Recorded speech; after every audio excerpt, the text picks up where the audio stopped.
Hello दोस्तों, आज हम व्यपगत का सिद्धांत डॉक्ट्रिन ऑफ लैप्स के बारे में डिटेल में जानेंगे। वीडियो अच्छी लगे तो लाइक और इस चैनल पे नए हैं तो सब्सक्राइब करना ना भूलें। डॉक्ट्रिन ऑफ लैप्स का प्रयोग 1848 से 1856 ईस्वी तक भारत के गवर्नर जनरल रहे लॉर्ड डलहौजी ने किया।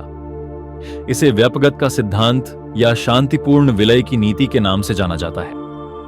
इस सिद्धांत के द्वारा कुछ महत्वपूर्ण रियासतें अंग्रेजी साम्राज्य में विलय कर ली गई। डलहौजी का मानना था कि कुछ झूठे रजवाड़ों और कृत्रिम मध्यस्थ शक्तियों द्वारा प्रशासन की पुरानी पद्धति से प्रजा की परेशानियां बढ़ती हैं, इसलिए उसने ऐसे सभी राज्यों को अंग्रेजी साम्राज्य में मिला लिया।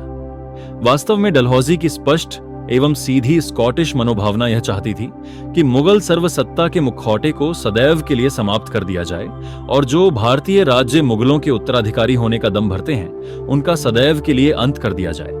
डलहौजी के अनुसार भारत में 3 प्रकार की रियासतें थीं। 1. वे रियासतें जो कभी सर्वोच्च सत्ता के अधीन नहीं थीं तथा कर अदा नहीं करती थीं। 2.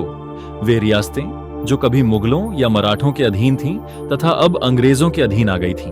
तथा 3. वे रियासतें जो अंग्रेजों द्वारा जीवित या पुनर्स्थापित की गई थीं। इस प्रकार डलहौजी ने ऐसी सभी रियासतों को अंग्रेजी साम्राज्य में मिलाने का प्रयास किया जो उसके अधीन नहीं थीं। उसने इस नीति द्वारा जिन राज्यों या रियासतों को कंपनी साम्राज्य में मिला लिया वे थे सतारा 1848 ईस्वी में, जैतपुर और संभलपुर 1849 ईस्वी में, वघाट 1850 ईस्वी में, उदयपुर 1854 ईस्वी में, झांसी 1854 ईस्वी में और नागपुर 1854 ईस्वी में। डलहौजी ने अनेक मनमाने सिद्धांतों के आधार पर इस नीति के द्वारा अनेक रियासतों को कंपनी साम्राज्य के अधीन हड़प लिया। इस नीति से कई भारतीय रियासतों की स्वतंत्रता छिन गई तथा कई रियासतों का अस्तित्व सदैव के लिए समाप्त हो गया। इस नीति के कारण बची हुई रियासतों के शासक अत्यंत घबरा गए तथा वे मानने लगे कि उनका साम्राज्य छिनना कुछ समय का प्रश्न है। डलहौजी की इस नीति से भारतीय रियासतों में तीव्र असंतोष उत्पन्न हुआ तथा यह 1857 के विद्रोह का एक प्रमुख कारण बना।